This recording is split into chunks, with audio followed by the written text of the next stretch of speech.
वेळ झाल्यावर आम्ही सगळ्यांचा एक फोटो काढला आणि कोकणसाठी रात्री 11 वाजता रवाना झालो.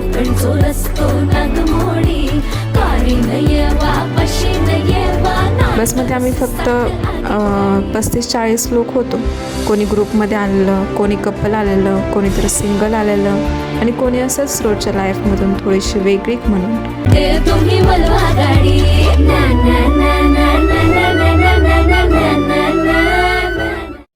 एका पेट्रोल पंपाच्या समोर सगळे उतरून बससमोर नारळ फोडला. सगळ्यांचा बससमोर एक फोटो काढून आम्ही त्या ट्रिपची सुरुवात केली. सगळ्यांनी एकमेकांचं इंट्रोडक्शन दिलं आणि स्वतःची ओळख सांगितली. पुन्हा बसमध्ये बसून आम्ही प्रवास सुरू केला. इंट्रोडक्शनमध्ये समजलं की तिथे इन्फोशियन्स पण बरेच होते. माझ्या मागच्या सीटवर एक मुलगा बसलेला. तो ओरडून म्हणाला, यात कोण कोण इन्फोसिसमध्ये आहे?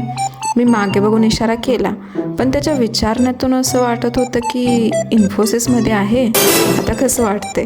त्याच्याकडे बघून असं वाटत होतं की तो आता लास्टच ट्रिप करतोय आणि जाऊन आता राहिलेलं काम लॅपटॉपवरच करणार आहे. एखाद्या खूप दिवसातून मोकळ्या सोडलेल्या जनावरासारखी त्याची अवस्था वाटत होती. असो, तर असे आम्ही वेगवेगळ्या प्रोफेशन्सचे लोक एकत्र येऊन कोकण ट्रिप करणार होतो. मी माझ्या रूममेटसोबत होते. रात्रीच्या 12 वाजून गेल्या असतील. थंड वारं लागत होतं आणि आत बसमध्ये, त्या चालत्या बसमध्ये नाचायची इच्छा होत होती.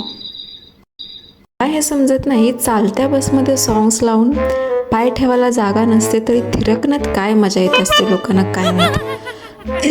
मी पण त्यातलीच आहे, माहीत नाही, पण त्या चालत्या बसमध्ये डान्स करायला मला तर आवडतं. मग ते आपटून डोकं कापतो, पण ती मिळालेली जागा सोडायची नाही. जसं की आता असा चान्स पुढच्या जन्मीस मिळणार आहे, आत्ताच नाचून घ्यायला हवं. मला न आवडणारे सॉंग्सनी मी काय उठले नव्हते, फक्त बाकीच्यांची मजा बघत होते. कोण कसं नाचते, नाचण्यापेक्षा पडतो या भीतीने बहुतेक जण शीटलाच चिटकून डान्स करत होते. कोणी कोणी आपल्याच झुंदी डान्स करत होतं, कोणी आलंय म्हणून निवत दाखवल्यासारखं मध्येच थोडासा डान्स करत होतं, कोणी दिखाव्यासाठी तर कोणी जवळीकसाठी. सगळ्याच प्रकारचे लोक असतात नाही का. मेरा चैन वैन सब उजड़ा, मला या सॉंगवर काही पण करून डान्स करायचा होता. ते सॉंगच असं आहे की बसलेल्या माणसाला पण तालात आणत. मी उठले आणि रूममेट्सना पण जबरदस्तीने उठवलं. मग तेव्हा कुठे आम्ही एक छोटा ग्रुप करून थोड्याशा जागेत एकमेकाच्या अंगावर पडत धडपडत नाचलो. बराच वेळ नाचल्यावर आता दम लागलेला. बससुद्धा घाट आल्यामुळे आडेवेडे घेत होती. मला कसं तरीच व्हायला लागलं. म्हटलं आता जागेवर बसूया, खड्ड्यात जाऊ दे तो डान्स. काय खरं नाही, कसं तरीच होतंय. मी आपलं खिडकीजवळ जाऊन बसले. माझं मन मला तोपर्यंत उलटी झाल्याचे दृश्य दाखवत होतं, वेगवेगळ्या तऱ्हेची. मी बॅग घेतली आणि लेमन गोळी तोंडात टाकली आणि बाहेर बघत बसले. थोड्या वेळाने सगळेजण झोपी गेले. आता फक्त बसचा आणि बाहेर वाहत असलेला थंड वाऱ्याचा आवाज येत होता. माझीसुद्धा थोड्या वेळाने झोप लागून गेली. सकाळी 6च्या दरम्यान आम्ही एका ठिकाणी पोहोचलो. सगळेजण झोपेत असल्याने कुठे आहे हे देखील विचारायचं कष्ट केलं नाही. तसाच थोडा वेळ पडून राहिलो. बाहेर हलकासा पाण्याचा आवाज येत होता, पण मन आता शांत निद्रेत होतं. त्याला कोणतीच सांभार चौकशी नको होती. त्याने सगळेजण उठून जे मेन असतात ना ट्रिपचे, त्यांच्या मागून जायला लागलो. मी पण शूज घातले, बॅग, बॉटल, स्टोल घेतला आणि रूममेटसोबत बसच्या बाहेर आले.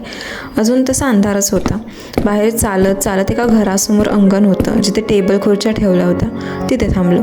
आवरण्यासाठी आम्हा मुलींना एकच रूम दिलेली. त्या रूममध्ये मुलींपेक्षा त्यांच्या सामानाने जास्त जागा घेतलेली. एकेकाने फ्रेश होऊन बाहेर आलो. एकाच 3x4 आरशात एवढ्या जणांची तोंड होती, त्या आरशाला समजत नसेल कोणाला बघू. मी म्हणलं, तू बघ नाही तर राहू दे, मी आवरून घेते. मी मोबाईलच्या स्क्रीनमध्ये बघून अंदाजेच मेकअप केला. सगळ्याच मुली छान दिसत होत्या. मलाच कळत नव्हतं ह्या त्याच रात्री बसमध्ये बघितलेल्या मुली आहेत काय. सगळ्याच मुलींनी केस मोकळे सोडलेले आणि बीचवर साधेसा ड्रेस घालून सगळ्याजणी बाहेर नाश्त्याला आल्या. मुलीही येऊन बसलेली. हा, पण त्यांच्यातलं कोण फ्रेश झालेलं आणि कोण नाही हे मात्र काही समजत नव्हतं. आम्ही नाश्त्याला पोहे आणि आंबोळी खाल्ली. पोहे मला फारसे आवडत नाहीत, पण त्यात त्यांनी कैरीचे छोटे छोटे तुकडे टाकलेले. ते बघून माझ्या तोंडाला पाणी सुटलं. मी पोहे मागवले. चहा पिऊन आम्ही नाश्ता संपवला. आता चांगलाच उजेड पडलेला. सूर्याची हलकी किरणे पसरत होती. बाहेर येऊन आजूबाजूला बघितलं तर फुल गावाचा फील देत होतं. रस्त्याने बैलगाडी चाललेली, सगळ्यांची घरे नीटनेटकी आणि बंगलो टाईप होती. मोठमोठी नारळाची झाडे, वातावरण पण एकदम हवं असं वाटणारं. आम्ही पण फ्रेश होऊन फिरण्यासाठी तयार होतो. सगळेजण नाश्ता करून ट्रॅव्हलिंग एजन्सीचे जे मेन कार्यकर्ते होते त्यांच्या मागून निघालो. पुढे पुढे चालत जाऊ तसं घर मागे मागे जात होते आणि पुढे समुद्र, विशाल समुद्र जवळ येत होता. लांबून त्याच्या छोट्या छोट्या लहरी जसं की आम्हालाच खुणावत होत्या. मला अजिबात कल्पना नव्हती की ही सकाळची वेळ समुद्रासोबत एवढी अद्भुत वाटेल. डोळ्यांच्या नजरेला फक्त आणि फक्त लांब पसरलेला समुद्र दिसत होता. त्यातूनच सूर्य बाहेर डोकावत होता. तेव्हा मला समजलं की मेडिटेशनसाठी पाण्याचा आवाज काय घेत असते. समुद्रासोबतचा सुरू ते मला खूपच भावला. सूर्याची किरणे आता सगळ्यांवर पडत होती. जग सारे इथे थांबली वाटते, भोपताली तरी चांदणी दाटते. शांत समुद्रकिनारा मनाला देखील शांत ठेवत होता. आपल्याला तो पूर्ण देखावा, निसर्ग खऱ्या अर्थाने अनुभवायचा असेल तर तुम्ही तिथे पूर्ण मनाने असायला हवं. आपल्या आत्म्यावर जे एकावर एक थर लागलेले असतात, ज्यामुळे आपण इच्छा असताना देखील ते पूर्ण मनाने नाही अनुभवू शकत. माणसाच्या मनावर समाजाशी संबंध असल्याने द्वेष, मत्सर, क्रोध, लालसा, ईर्ष्या हे एकावर एक थर असतातच. महत्त्वाचं हे की हे थर असूनही जो आपला समतोल ढळू देत नाही त्याला जगणं सुखाचं वाटू लागतं. सुखाचं किंवा समाधानाचंच म्हणा ना. तिथे खूप जण ओळखी अनोळखी लोक एकत्र मजा करत होते. हे खरं आहे की माणूस आपल्यासोबत वागतो ते आपण त्याला वागवू दिलेलं असतं. जर तो तुमच्यासोबत चांगला आहे तर कॉंग्रॅच्युलेशन टू युअर सेल्फ, कारण तो बॉन्ड आपण स्वतः ठरवलेला असतो. जर वाईट असेल तर कायमच पुढचा वाईट नसतो, कुठेतरी आपणच त्याला तो चान्स दिलेला असतो. सारांश असा की आपल्याला कोणी आपल्यासोबत कसं राहिलं पाहिजे हेच उत्तर पाहिजे तर सोपं आहे. आपल्यालाही त्यासोबत तसंच राहावं लागेल.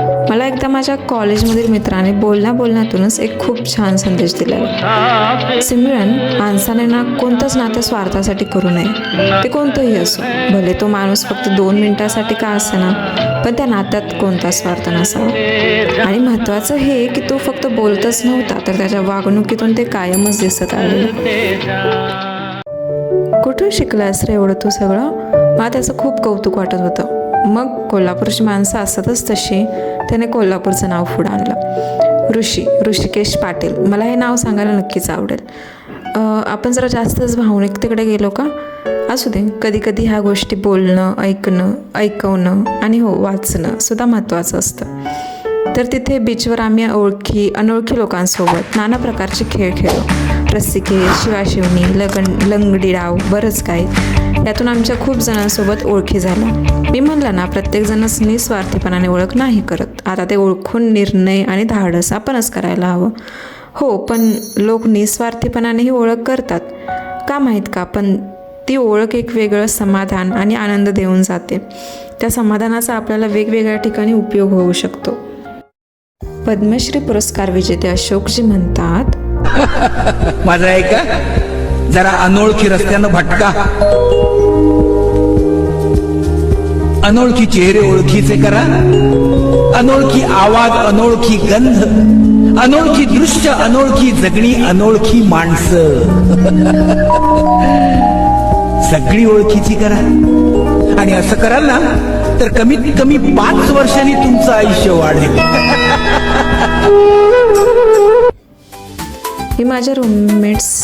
मी आणि माझ्या रूममेट्सनी तिथे भरपूर मजा केली.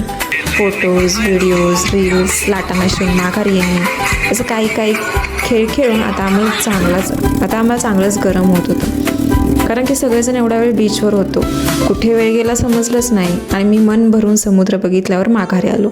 ज्या रूममध्ये आवरायला दिलं त्या रूमची दशा खूपच बेकार झालेली. मी बाहेरच हातपाय तोंड धुवून घेतले, फ्रेश झाले. आवरून झाल्यावर बाहेर आलो. सगळे सुद्धा तिथे हजर होते. बसमध्ये बसून आम्ही तिथल्या मंदिरात गेलो. दुपारी एका ठिकाणी जेवायला बस थांबवली. तिथे खूपच गारवा जाणवत होता. आजूबाजूला आंब्याची, फणसांची झाडे होती. मध्येच टेबल खुर्च्या लावून ठेवल्या. सगळेजण जेवायला बसलो. गरम पोळ्या, आमटी, भाजी, भातासोबत साजूक तूप, सगळ्यांनी पोट भरून जेवण केलं. आणि तिथेच थोडं आजूबाजूला फिरत बसलो.